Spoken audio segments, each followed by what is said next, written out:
தனியார்கிட்ட வட்டிக்கு வாங்க இல்ல, நான் ஒரு பேச்சுக்கு சொன்னேன். நிதி நிர்வாகம் பண்ணல, நீதி நிர்வாகம் பண்ணல. இல்ல, நான் ஏற்கனவே சொல்லியிருந்தேன், கடந்த வாரம் பத்திரிகை பேட்டியில சொல்லியிருந்தேன். அதாவது காங்கிரஸ்ல ஒரு தரப்பினர் தமிழக வெற்றி கழகத்தோடு போகலாம் என்ற ஒரு எண்ணம் அவர்களுக்கு இருப்பதாக ஒரு செய்தி வந்தது. அதை நான் பேசினேன். பட் இருந்தால் கூட அது அவர்களுடைய உள்கட்சி பிரச்சனை. அதை பத்தி நான் எதுவும் கருத்து சொல்ல முடியாது. கூட்டணி மாற்றம் வரும் அப்படிங்கறத நம்புறீங்களா? இல்ல, நிச்சயமா. என்னன்னா, இன்னைக்கு அவள் கூட்டணிகள் மட்டுமல்ல, பொதுமக்கள் எல்லாருமே இன்னைக்கு எல்லாரும் கண்கூட இருக்கிறது. இல்ல, கைப்புண்ணுக்கு கண்ணாடி தேவையில்லை. ஆட்சி மாற்றத்தை நோக்கி இன்னைக்கு மக்கள் பயணித்துக் கொண்டிருக்கிறார்கள். அதனால அவர்கள் கூட்டணியில் ஒருவேளை தோக்கிற கட்சியில் ஏன் நாம் இருக்க வேண்டும் என்ற எண்ணம் அவர்களுக்கு வரலாம்.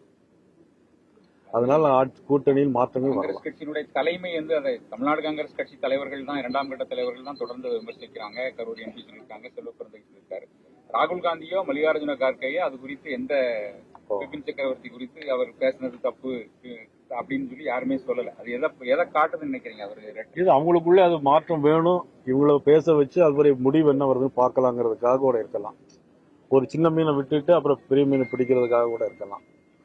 அந்த மாதிரி உள்ள சூழ்நிலைகள் ஏற்படுவதற்கான வாய்ப்புகள் இருக்கு. ஏன்னா நீங்க கண்கூடா 1996 இதே மாதிரி தான் ஒரு நிலைமை இருந்துச்சு.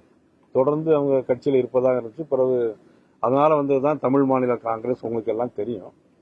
ஆக இந்த 26ஆம் ஆண்டு மிக முக்கியமான ஆண்டு, ஆட்சி மாற்றத்திற்கான ஆண்டு. அதுல நமக்கு உறுதியாக நமக்கு எல்லாருக்கும் தெரியும். ஜனவரி மாதம் தான் பெரும்பாலான கட்சிகள் எங்களுடைய முடிவு சொல்லுன்னு சொல்றாங்க.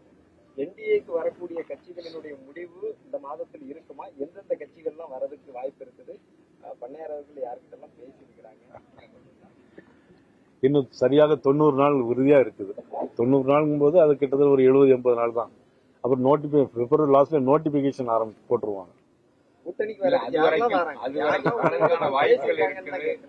அதாவது பொங்கல் முடியிட்டு நான் உங்களுக்கு சொல்றேன். தமிழகத்திற்கு அமித்ஷா வர்றதா தேதி முடிவாயிடுச்சா? எப்ப வராங்க? எங்க கூட்டத்தில் கலந்துக்கிறாங்க? 4ஆம் தேதி வராங்க, 11ஆம் தேதி கூட்டம் முடியுது அப்படின்னு தொடர்ந்து உள்துறை அமைச்சர் அவர்கள் 4ஆம் தேதி சாயங்காலம் ஒரு 4 மணிக்கெல்லாம் திருச்சிக்கு வர்றாங்க. அங்கிருந்து புறப்பட்டு நேரே புதுக்கோட்டையில் நடைபெறுகின்ற தமிழகம் தலைநிமிர தமிழனின் பயணத்தில் அந்த யாத்திரையில் கலந்து கொண்டு அவர்கள் பேசுகிறார்கள். அவர்கள் உடனே மத்திய அமைச்சர் பியூஷ் கோயல்ஜி வர்றார்கள். மத்திய சட்டத்துறை அமைச்சர் மதிப்புக்குரிய அர்ஜுன் மெக்வால் அவர்கள் வரார்கள். மதிப்புக்குரிய முரளிதர் மோகல் அவர்கள் வருகிறார்கள். அந்த கூட்டம் மிக பிரம்மாண்டமான முறையில் ஏற்பாடு செய்யப்பட இருக்கிறது.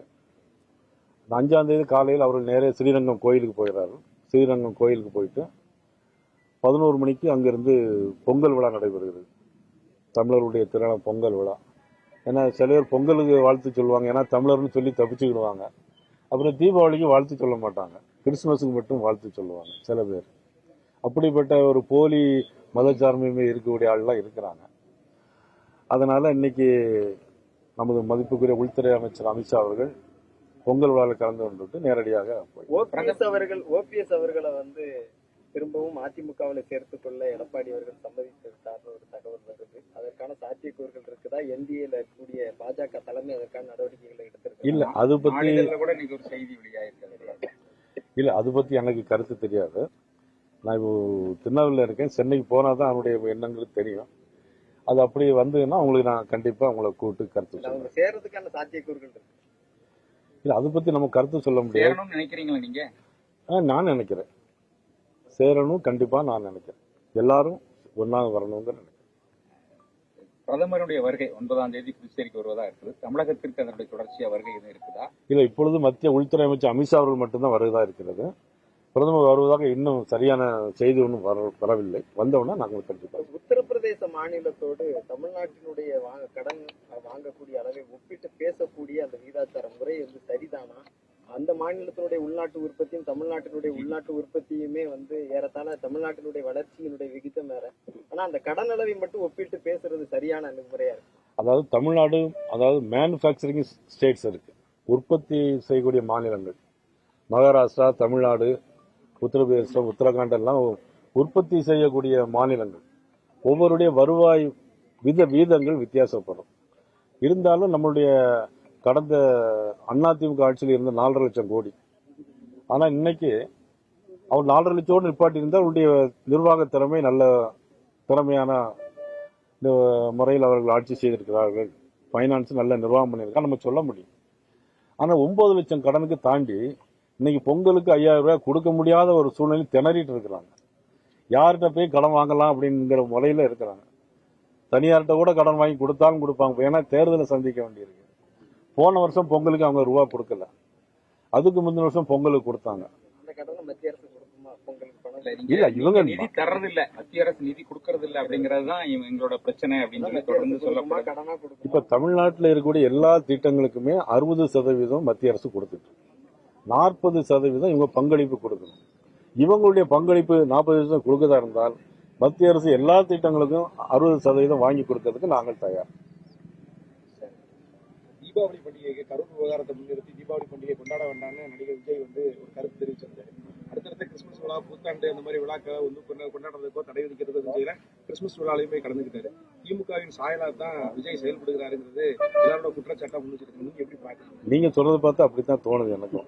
நான் கூட அதை நினைக்கல. நீங்க சொல்றதை வச்சு பார்த்தா அப்போ 41 இறந்து போன உயிர் அது பெரிதாக மதிக்கவில்லைங்கிறத உங்களுடைய கருத்தின் அடிப்படையிலே நான் எடுத்துக்கிறேன். 50,000 பேர் பங்கேற்பாங்க.